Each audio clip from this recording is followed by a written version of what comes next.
अस्सलाम वालेकुम। ये last episode time and price theory market maker premier series का।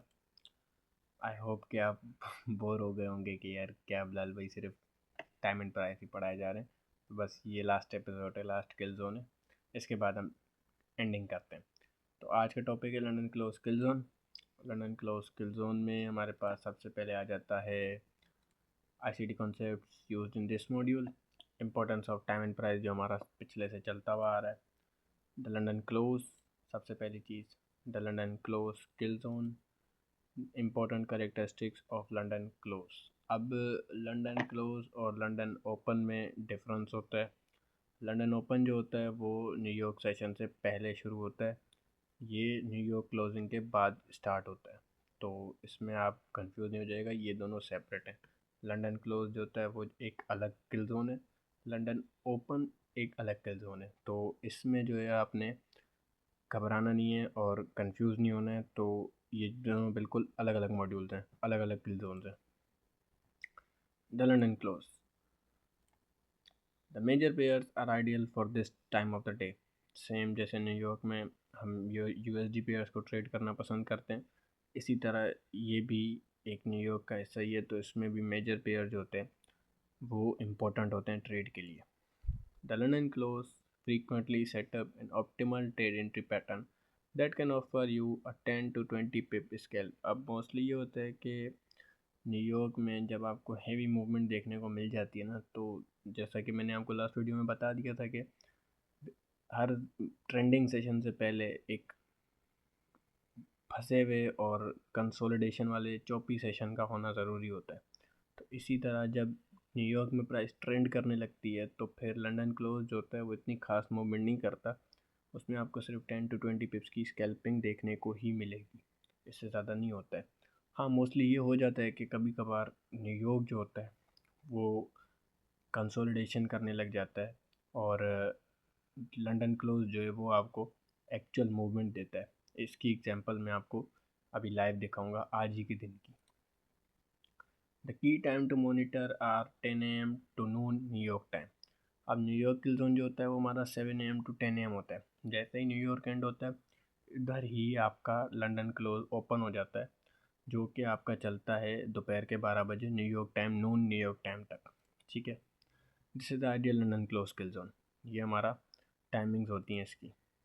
अब ये कुछ एग्जांपल्स हैं। सबसे पहले ये मैंने मार्किंग कर रखी है, ये ज़्यादा बड़ा होता भी नहीं है, 2-2 घंटों का होता है।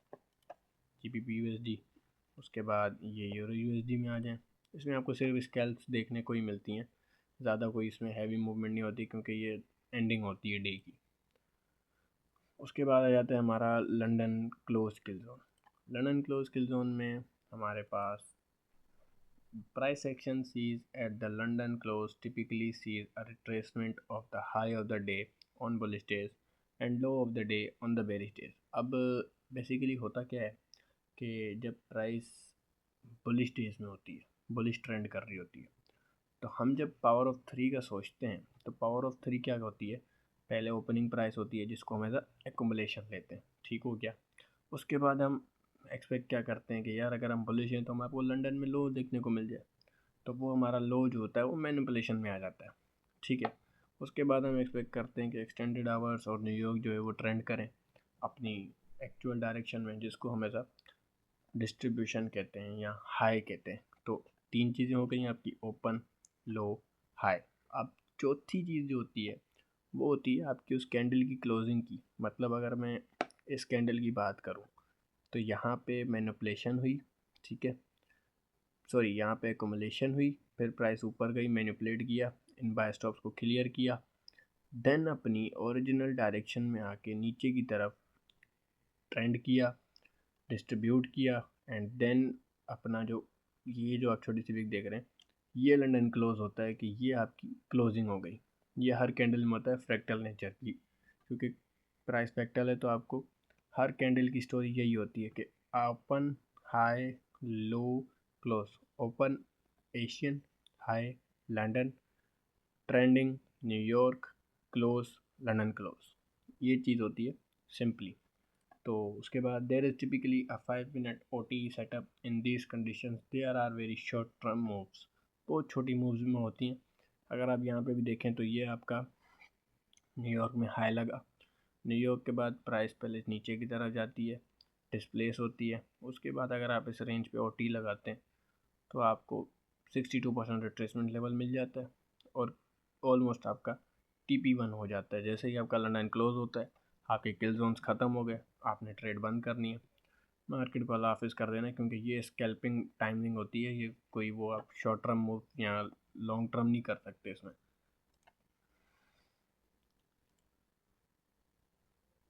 AUD की एग्जांपल ले लेते हैं। ये आपका लंदन हाई था, न्यूयॉर्क में पहले ये हाई क्लियर होता है, आपका high of the day form होता है। जैसे ही आपका लंदन क्लोज ओपन होता है, ठीक है, London close session timing start होती है, प्राइस पहले नीचे की तरफ आती है, structure shift, return to OT 79% और करते कराते आपका TP हो जाता है और आप स्कैल्प करके बाहर हो जाते हो। Same as NZD USD। अब क्योंकि मोस्ट कभी कभार ये भी हो सकता है कि ये अक्सर में टाइमिंग्स होती हैं, एंडिंग टाइमिंग्स होती हैं, डे एंड हो रहा होता है, क्योंकि इसमें सिर्फ रिट्रेसमेंट ही एक्सपेक्ट की जाती होती है ना। तो मोस्ट कभी कभार प्राइस ये भी करती है कि आपके साथ प्राइस एक्शन आपको उस लेवल का नज़र नहीं आएगा जिस तरह आपको दूसरे किल जोन में होता है, कि प्रॉपर एक क्लासी प्राइस एक्शन जिसको हम कहते हैं, वो आपको कभी कभार ऐसा हो सकता है कि इसमें ना मिले, क्योंकि प्राइस चौपी हो जाती है। एक्सपेक्टेशन से ही होती है कि कंसोलिडेशन हो, ज़्यादा मूवमेंट ना हो। अब आ जाता है हमारा last characteristics of London close. Characteristics of London close में हमारे पास सबसे पहली चीज़ आती है, London can create continuation points for swings that trade well into the New York afternoon hours. अब कभी कभार ये होता है कि न्यूयॉर्क में जब प्राइस ट्रेंड कर लेती है, न्यूयॉर्क में जब प्राइस ट्रेंड कर लेती है तो उसने करना क्या होता है कि वो एक्सपेक्ट ये होता है कि लंदन क्लोज जो होता है वो तो कंसोलिडेशन में निकल जाए, उसके बाद वो आपको आफ्टरनून मतलब 12 बजे के बाद आपको ट्रेंड करती हुई मिल जाएगी। आपको कभी कभार ये सीन भी दिखेगा कि प्राइस लंदन क्लोज ख़त्म होने के बाद डेड टाइम में कभी कभार ट्रेंड होने लग जाती है, मतलब वो स्पीड पकड़ लेती है। तो ये बेसिकली जब उसको अपनी वीकली प्रोफाइल पूरी करनी होती है ना, तो ये उन कंडीशंस में होता है अक्सर। Other time the London close can also be a reversal point for price, and what had been the direction of the day or week can change during London close। अब इसमें ये होता है कि लंदन क्लोज कभी कभार एक ऐसे स्पेसिफिक एरिया पे आ जाता है, उसकी टाइमिंग इस टाइम पे ओपन होती है प्राइस के, जहाँ वो रिवर्सल पॉइंट फॉर्म कर रहा होता है। अब जैसे कि आप बात कर लें इस चार्ट की, तो ये गोल्ड का चार्ट है, H1 चार्ट है, ठीक है, ये लास्ट वीक की है। वेडनेसडे के दिन प्राइस पहले यहाँ पे हाई लगाती है, उसके बाद प्राइस नीचे की तरफ आती है। अब प्राइस ने हाई लगाया लंदन में, देन न्यूयॉर्क में वो ट्रेड हो रही है नीचे। अब सीन ये होता है कि बेसिकली एक्यूमुलेशन भी हो गई, मैनिपुलेशन भी हो गई, डिस्ट्रीब्यूशन भी हो गई, और ये open low high closing time आ गया, ठीक है, ये चीज़ सीधी हो गई आपकी। लेकिन यहाँ से अगर आप इसको थोड़ा बड़ा करें, यहाँ पे जो ये इक्वल लॉस करके आ गई, यहाँ पे इसने कुछ ऐसा सिस्टम फॉर्म किया जो इसको लंदन क्लोज को एज अ रिवर्सल बना रहा था। हालांकि आप चाहो तो ये देखो, आप सेल भी कर सकते हो ना, आप बोलोगे कि यार इतनी अच्छी डिस्प्लेसमेंट है, प्राइस ने FVG पकड़ लिया, अब मैं सेल करता हूँ, यहाँ पे रिजेक्शन भी है। लेकिन बेसिकली सीन क्या है कि ये जो इक्वल लोस करके आई है ना प्राइस, ये जो इस लो को ये इसने इक्वल कर दिया है, या जो इस लो पे एसएल पड़े हुए थे ये जो उठा लिए, गड़बड़ आ गई सारी इसमें। इसमें जब गड़बड़ आ गई तो अब इस फेयर वैल्यू की अहमियत ज़्यादा हो गई इस फेयर वैल्यू से। क्यों? क्योंकि एक तो ये जो हाई है, वीकली हाई है, ये एक तो लंदन में, या है तो ये न्यूयॉर्क में होता तो अच्छी बात थी, लेकिन खैर वो डीप डिस्कशन हैं, उसको हम अभी नहीं छेड़ते हैं। अभी हम सिर्फ इसकी बात करते हैं। तो ये जो प्राइस थी ये नीचे आ गई। अब हमारे पास क्या हुआ कि एक तो ये लो इक्वल हो गया, टच हो गया ना, सिल्वर देखोगे तो आप इसको टच भी नहीं है ये। खैर फिर प्राइस ने क्या किया कि ये हाई जो है ये भी आपका लंदन में लगा है, न्यूयॉर्क में नहीं है। तो हम एक्सपेक्ट यही करते हैं कि प्राइस जो है, जो इस लंदन क्लोजिंग का FVG है, जो लंदन क्लोज की मूवमेंट है, वो एज अ रिवर्सल वर्क करेगी। और वो रिवर्सल कब करेगी?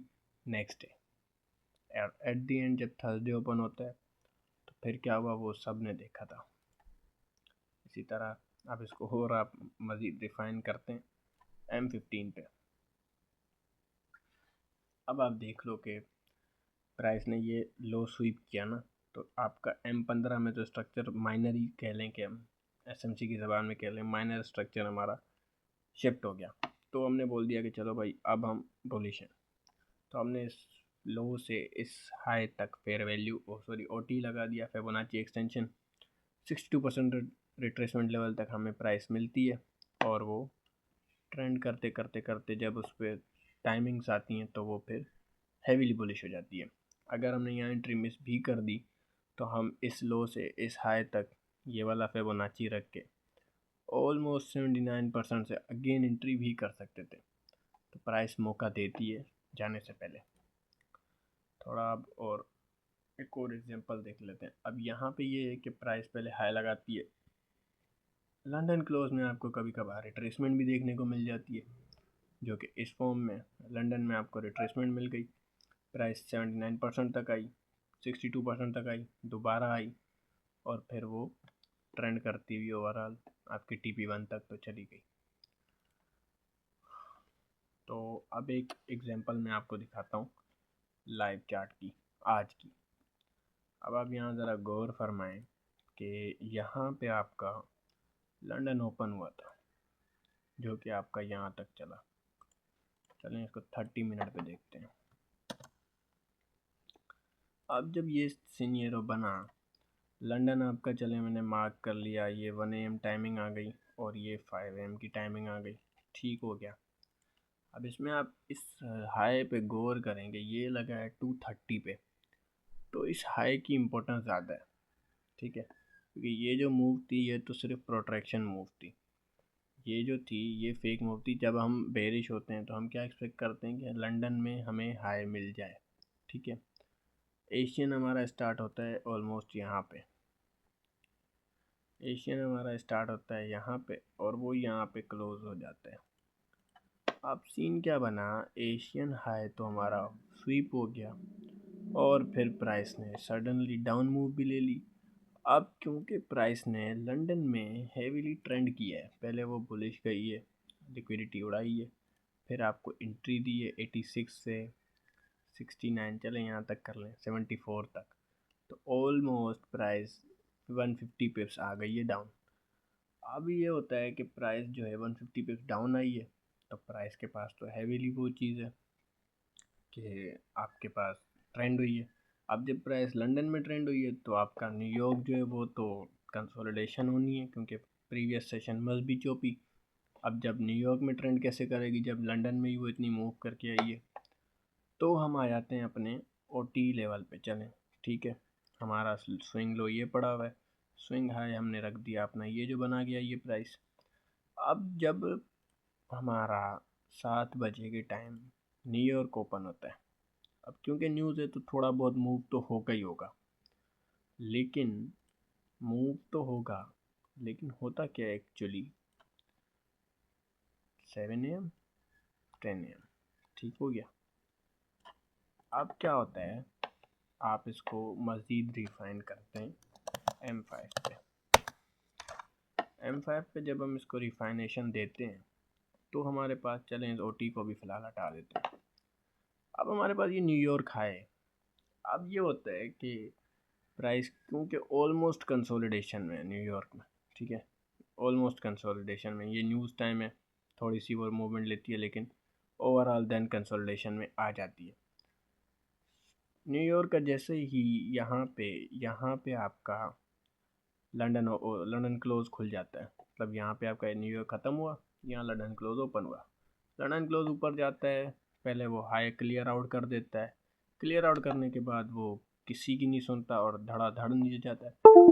फिर आप बोलोगे कि बिलाल भाई ये तो इतना सा स्वीप पे एंट्री नहीं ले सके हम।